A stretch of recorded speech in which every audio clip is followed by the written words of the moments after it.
All right, high rollers, great to have this guy back on the show. 13th in the 2005 World Series of Poker main event. Final table, the 2015 World Championship of Deuce to 7 lowball. That was a stacked final table. He's had great success at the World Poker Finals, multiple titles, and just 2 months ago ran deep in the $7,100 main event at the WPT Bay 101 Shooting Star. It really is amazing with all the stuff this guy does away from poker that he can still play all the games at the most elite level. He is the voice of poker in Massachusetts. Bernard Lee, welcome back to the show, man. Thanks for being a high roller today. Not a problem. Thanks. I appreciate you having me on again. Happy birthday, by the way. You just celebrated your 47th. So happy birthday. 2017, this is a milestone year for you, right? The 10th anniversary of the Bernard Lee Poker Show. Congrats on that, man. Well, I appreciate it. It has, when I first started, never imagined doing it for 10 years. And in all honesty, I can't really imagine not doing the show. So even though 10 years is the celebration now, really not planning on stopping anytime soon. And we're very fortunate not only to be podcasting, but what we did in the first 7-8 years where we were on terrestrial radio in the Massachusetts area, and we are back on. We started our 10th anniversary earlier this month, and we are back on the Money Matters radio network in the Massachusetts area on 11:20 a.m. and 102.9 FM. So we're really pleased about that. Tuesday nights at 6 p.m. You've done so much great work away from the poker table. Boston Herald, Card Player. You were on ESPN. You've got a book out. You've done so much great stuff. And I see on Twitter that Poker Update has made your show one of the top 5 must-listen-to poker podcasts. You were recently written up in Poker News, Card Player Magazine, a host of other news outlets. This is some nice praise for your show, right? Yeah, it was really unexpected, in all honesty. I don't do the show to necessarily get praise for it.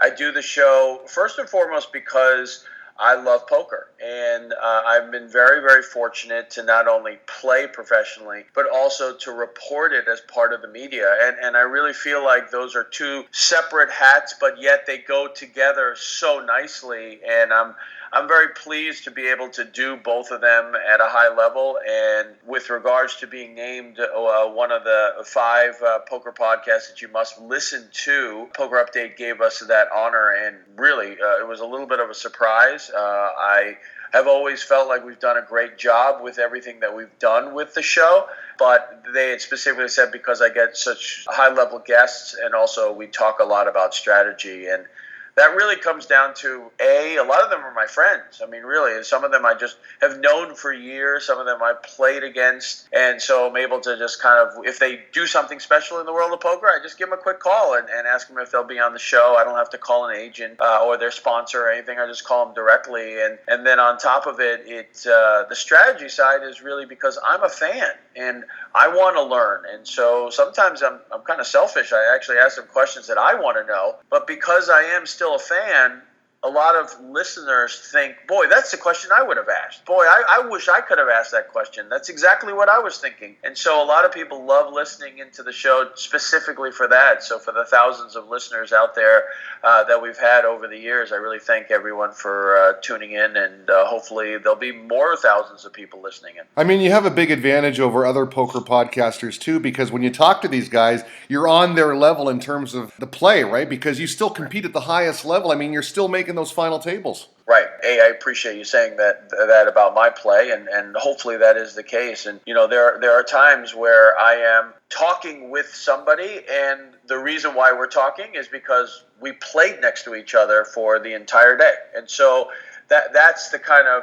irony behind the whole thing, that sometimes I'm talking with them as a host, but I've also said, hey, listen, you did X for the whole day. Like Grant Hinkle, who came on, I literally played against him during one of the days. And Mike Leah and Joe Hashem, obviously.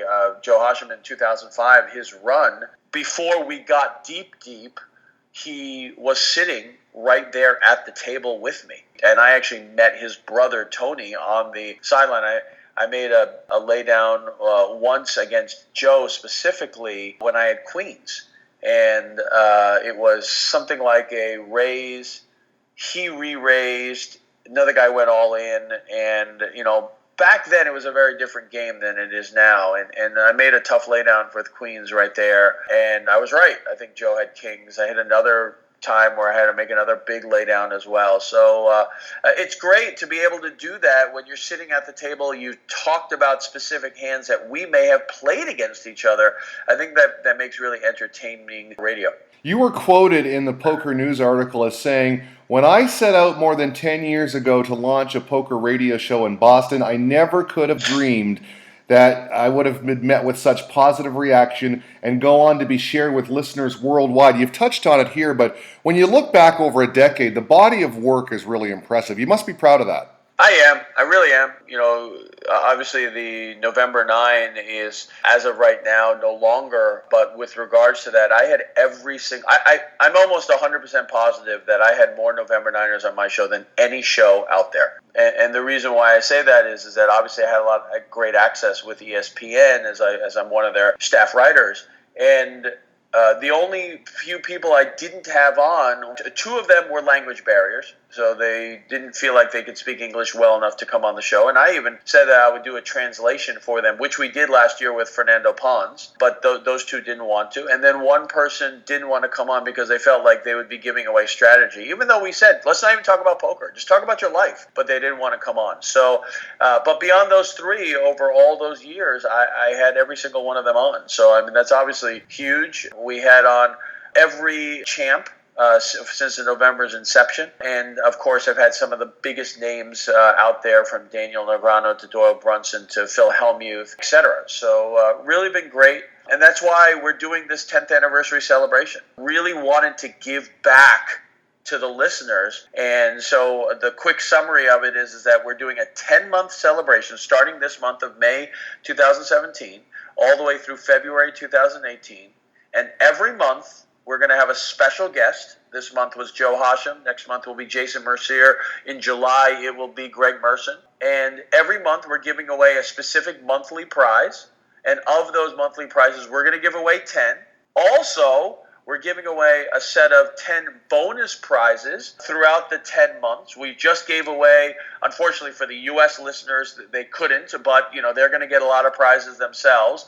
But we just gave away 2 Poker Stars scoop seats, a 109 seat and a 215 seat to players to play in scoop. So we're giving away those 10 bonus prizes, and all in total, we're giving out more than $10,000 worth of prizes throughout this 10-month celebration. So you get it, right? There's a 10 theme behind the whole thing. Absolutely. Now, with the November 9, I'm wondering, are you emotionally tied to it? You just mentioned your record of having all these November 9ers. Very impressive, by the way. But now that it's no more, what are your thoughts on it? Does it disappoint you, or do you think that it's proper that it goes back to playing it out right away? Well, first of all, it's not right away, right? So there is still a 2-day delay from the final table to, or creating the final table to actually playing the final table. So this isn't a play day 7, go right into the final table. There is still a 2-day delay. When I had my deep run in 2005, there was no delay. It went right from final 9 and you went to the right next one. And I remember for myself, trying to get people into that final 27 was really hard. I had, I think, 6 or 7 people fly in for it, but they're all on the East Coast, and they were all waiting with bated breath at like 2:30 in the morning. Is he going to make it? Is he not going to make it? Etc. Obviously, they're not going to fly out if I didn't make it. So I know a few of them went to bed, and a couple of them stayed up, and they were their point people. 2 people were really helpful with that, and they just said, go to bed, get up at 5, because the flight, I think, was like at 7, and if he makes it, you'll get a message saying he made it, so just go to the airport. If he doesn't make it, just go back to bed, really. But with regards to the November 9, they obviously gave this long period for them to plan it all out. I think if you look back over almost the last decade, the 3 months was almost too long. I think that it was too long of a period. The intent back then was very different, and I think it was a great intent. It was to make 9 superstars in poker, not just 1. And I will be one of those people. Back in 2007, I didn't watch the ESPN coverage at all. I knew who won.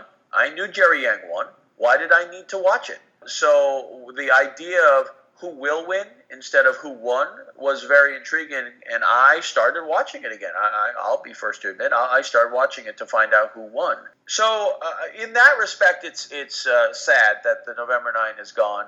I definitely feel like I would have liked it to have been shorter, and now there's 2 days, so obviously it's much shorter.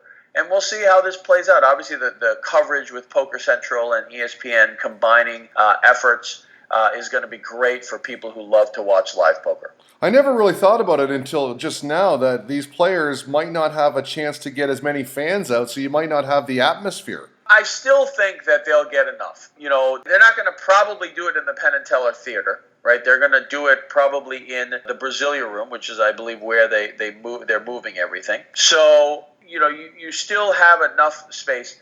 2 days is still plenty. Again, I remember when we did it in 2005, we were able to get 6-7 players out there, and that was just for the final 27. Knowing that this is the final table, remember, all your friends are watching, right? Everyone's getting involved, everyone's getting excited. And so if you get to day 7 and everyone's talking, oh my goodness, he's going to make it, he's going to make it, he's going to make it, or she's going to make it, and let's hope it is a she soon, but that person makes it, and now the calls go ballistically out. Let's go, let's go, let's go. And they all book their flight and they'll get out there. They have 2 days, remember, right? So they make it on day 7.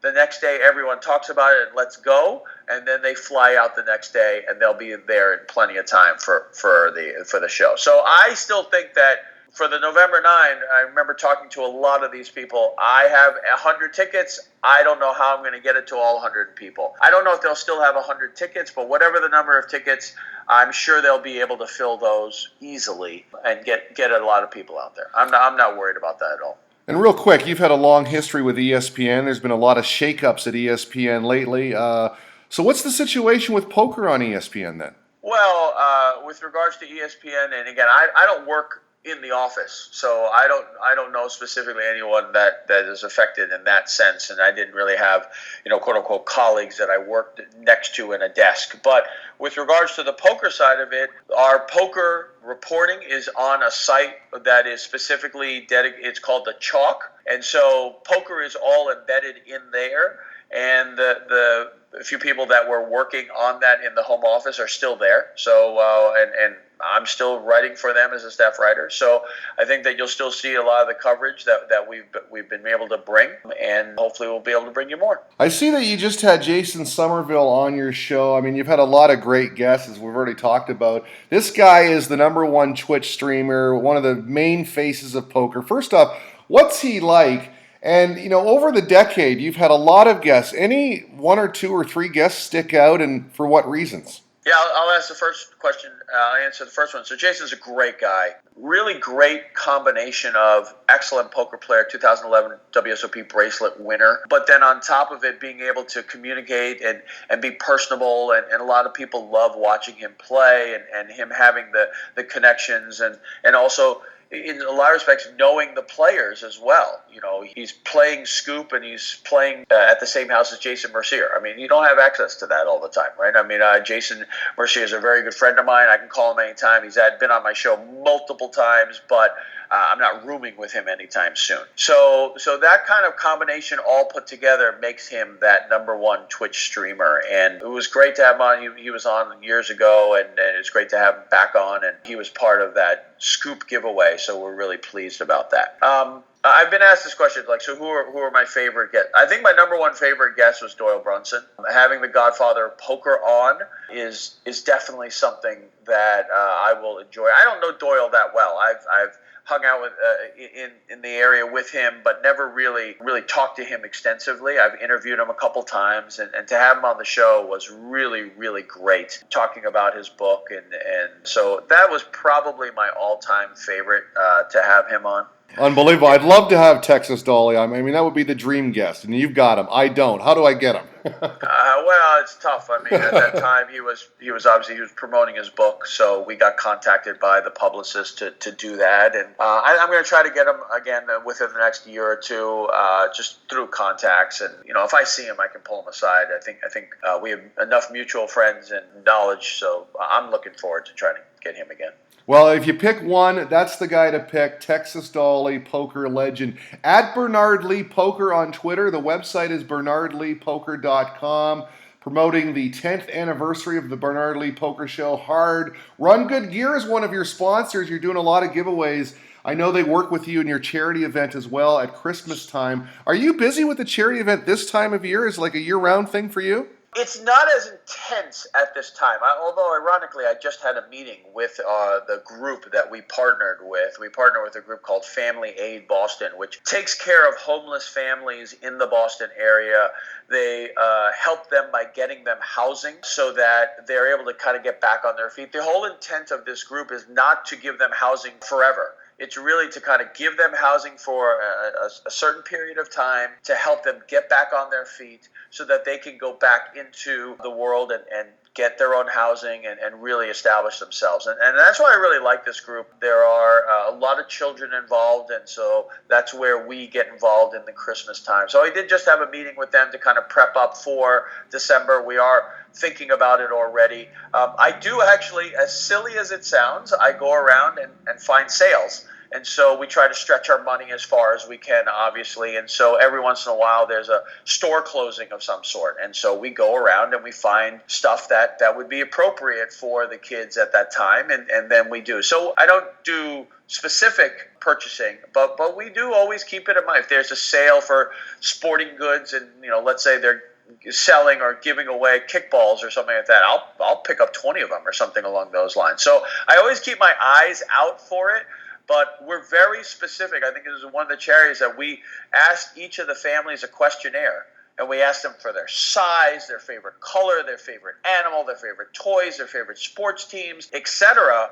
And we really get very specific with the gifts that we get. If they really want winter boots, we get them winter boots. If they really want a jacket, we get them a jacket. If they really love Tom Brady, we get them something of the Patriots or specifically Tom Brady. If they love the Celtics, things of that nature. You might even get them a Sports Illustrated. Well, Sports Illustrated has been fantastic. Sports Illustrated for Kids has donated over the last 4 or 5 years. They've donated over 100 magazines so these kids can read the magazine itself. And we really thank Sports Illustrated for getting involved in this. And we thank a lot of the sponsors who have gotten involved with it. Cabot Cheese has been a big sponsor over time. Run Good Gear has been a great sponsor as well. A lot of my Run Good teammates have donated gifts. They ask us what we can get them, and they buy a gift and they give it to them. So we've been very fortunate. We've been doing it for 5-6 years now, and we're going to keep doing it for a long time. It is really one of the best times of the year, and I think one of the best joys is I get my kids involved, and both of my kids get very excited about it. When it's Christmas time, most children are thinking, what's in it for me? And I'm not blaming it. And of course they would, right? It's gifts and happy times, etc. But my kids actually really think about, hey, Dad, what about this for the charity program? And when they do that, a real smile comes across my face, that they're not thinking about themselves only, that they're thinking about others. And I think that's great. I think that if I got anything out of this and that my kids think about giving more than receiving, then I think I did my job. Well, I'll tell you what, you're doing a great job. You got to keep up the great work with the charity. Have fun this year celebrating the 10th anniversary. Before we let you go, I see on your website you've got the book, The Final Table. Real quick, can you tell us about that? Yeah, so I wrote for the Boston Herald for 7 years. I had a weekly column in the Sunday paper in the sports section, which was always a really great thrill. You open it up and you see yourself. And one thing you realized over time was a lot of people, when they started reading the column, they might have not read it from the beginning. They might have read it like starting year 3 or 4 or something. So I got so many people saying, hey, do you have the past columns? Because if you go on the Boston Herald, you have to pay like $2-3 for a past column, each past column. So I decided to make a book, and I made the Final Table, which was what my column was called, the Volume 10, Volume 1. And that was, I think, the first year and a half of columns. We put it all into a book. And it was received so well that I decided to make a volume 2. So we did probably the first 3 years of columns in a book. So Final Table Volume 1 and Volume 2. We were considering doing Volume 3, but to be honest, at that time, I was so busy. I was spokesperson for Foxwoods. I was doing the ESPN show. And it was just too much. It really does take a lot of time, if you can imagine. Just the edit process alone probably took like a week and a half of nonstop work, almost 10 hours a day. So unfortunately, we never got Volume 3 out, and I think right now, it probably wouldn't make sense. But anyone's interested, you can go on my website, contact me at my email, bernardleepoker@hotmail.com, and they are available for sale. I think they're available for sale on Amazon as well. But you can contact my website. I have copies available. Truly is an impressive body of work over the past 10 years. He's had many of the greats on his show. The Bernard Lee Poker Show celebrating 10 years this year. He is at Bernard Lee Poker on Twitter, and you can go to his website, bernardleepoker.com. Listen, man, you got to stay in your A game, because I'll tell you what, we just cracked the list of the top 200 poker podcasts. We're coming after you, man. Well, I said that in a previous interview this week. It's not a competition. I think everyone that does podcasts and everyone that does poker reporting, I think we're all family, and for us to promote poker is the most important thing, and really have it in a good light. And that's really what we're trying to do. And I think that getting poker regulated again and back online in the U.S. is the number one goal, and that'll really create the second boom of poker that we have. And I'm very fortunate that I play a game and report about a game for a living, and it's the game that I love the most. And it's crazy when people say, "How do you like your new job?" And I look at them and go, "What job are you talking about?" I don't have a job. I sit in my shorts or pajamas all day long and I write, or it's amazing. In 2 weeks we're going to start all over again, right? So the 48th annual World Series of Poker. I mean, how excited can you be? That's it, right? This is what we're all waiting for, and we're all excited about it. As much as I'm ready to write and work, and I'm doing actually some writing right now, and obviously doing my radio show, I'm ready to play. And I would love to cap off my career this year and put a bracelet on my wrist and really kind of I don't want to say put a bow tie. I don't think we're done yet. I'm 47, so I still got a number of years left to go, but it would be definitely the highlight of my poker career to date, and that's what we're all striving for, right? We're all striving to win that bracelet, and knock on wood, it'll happen sooner than later. Well, absolutely. We wish you the best of luck at the World Series of Poker this year. And by the way, there is something called High Roller Radio Mojo, so we put it on you right now. When you win that bracelet, you come back on and tell us about it. At Bernard Lee Poker on Twitter. Check out the website, bernardleepoker.com. You said it twice in this interview. You love poker. I love poker, man, and I love the fact that you took time out today. Thank you so much. Not a problem. Thanks for having me. Appreciate it.